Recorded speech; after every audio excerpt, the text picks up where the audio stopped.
नन्ही सी आंखें और मुड़ी हुई उंगलियां थी। ये बात तब की है जब दुनिया मेरे लिए सोई हुई थी। नन्ही सी आंखें और मुड़ी हुई उंगलियां थी। ये बात तब की है जब दुनिया मेरे लिए सोई हुई थी। नंगे से शरीर पे नया कपड़ा पहनाता था। ईद वीद की समझ ना थी पर फिर भी मेरे साथ मनाता था। घर में खाने के वांदे थे पर एफडी में पैसा जुड़ रहा था और उसके खुद के सपने अधूरे थे पर मेरे लिए बुन रहा था। ये बात तब की थी जब दुनिया मेरे लिए सोई हुई थी। वक्त कटा, साल बढ़ा पर तब भी सब अनजान था। मैं फिर भी उसकी जान था। बिस्तर को गीला करना हो या फिर रातों को रोना, एक बाप ही था जिससे छीना मैंने उसका सोना था। सुबह फजर तक गोदों में खिलाता, झूलों में हिलाता, फिर दिन में कमाता, शाम में चला आता, कभी खुद से परेशान, कभी दुनिया का सताया था। एक बाप ही था जिसने मुझे रोते हुए हंसाया था। अल्फाजों से तो गूंगा था मैं, पर वो मेरे इशारे समझ रहा था। मैं खुद इस बात से हैरान हूं आज कि कल वो मुझे किस तरह पढ़ रहा था। अब्बा तो छोड़ो यार, अभी आ भी निकला ना था पर वो मेरी हर फरमाइशों को पूरा कर रहा था और मैं भी उसके लाड प्यार में अब ढलने लगा था। घर से वो निकल ना जाए अब उसके कदमों पे नजरें रखने लगा था। और मुद्दे तो हजार थे बाजार में उसके पास, पर कब ढल जाएगा सूरज उसको इसका इंतजार था। और मैं भी दरवाजे की चौखट को ताकता रहता था। जब होती थी दस्तक तो वॉकर से झांकता रहता था।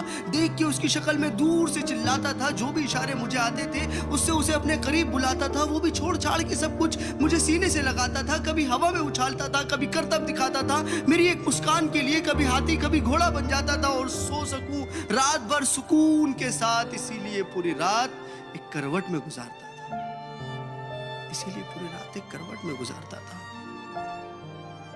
पर वो बचपन शायद अब सो चुका था और मैं जवानी की दहलीज में कदम रखने लगा था। उसकी कुर्बानी को उसका फर्ज समझने लगा था। चाहे वो फिर खुद बिना पंखे के सोना हो या मुझे हवा में सुलाना, या फिर ईद का वो खुद पुराना कपड़ा पहनना हो और मुझे नया पहनाना, या तपते हुए बुखार में वो ठंडे माथे पे रखी हुई पट्टियां हो, या मेरी हर जिद के आगे झुक जाना।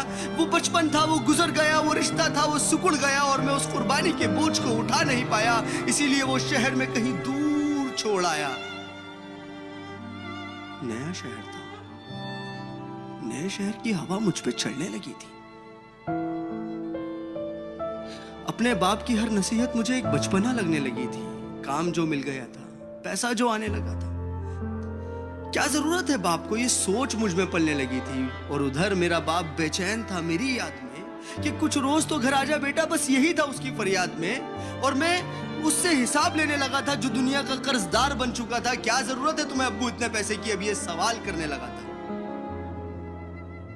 अब घड़ी का कांटा फिर पलट चुका था। कल तक मैं किसी का बेटा था, आज किसी का बाप बन चुका था। और हसरतों का स्वेटर मैं भी बुनने लगा था। कल क्या करेगा मेरा बेटा, मैं भी यही सोचने लगा था। अब दुनिया में ना उससे कोई आगे था, ना कोई अपना था, सब पराया था, बस वही एक सपना था। तब मुझ में एक जज्बात उमड़ने लगा था, जिस जज्बात से मैं हमेशा अनजान था कि कल क्या गुजरी होगी मेरे बाप पे। अब मुझे ये समझ आने लगा था,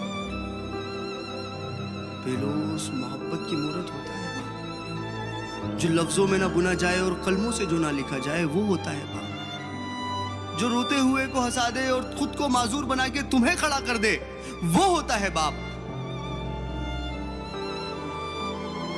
और ये एक मैसेज पूरी आवाम के लिए कि एक रोज तुम्हें एहसास जरूर होगा कि मसरूफ तुम थे, उम्र दराज वो होगा। एक रोज तुम्हें एहसास जरूर होगा कि मसरूफ तुम थे, उम्र दराज वो होगा। जिसकी उंगली का सहारा पकड़ के चला करते थे आज वही छड़ी का तलबगार होगा। और जिसके सदके में जी रहे हो आज, कल वो ना रहे तो क्या होगा। पर अभी वक्त बचा है कुछ खास तुम्हारे पास, तब तक जब तक बाप का साया तुम्हारे साथ होगा। और जन्नत के तलबगार हो तो सीने से लगा लेना, क्योंकि वही कल जन्नत का सरदार होगा। सब गिले शिकवे मिटा के चिपक जाना उसको, क्योंकि आज तो बाप है पर वो कल तुम्हारे साथ ना होगा। वो कल तुम्हारे साथ ना होगा। और मैं इस नज़म का कोई नाम रख नहीं पाया क्योंकि मैं बाप को एक लफ्ज में बता नहीं पाया।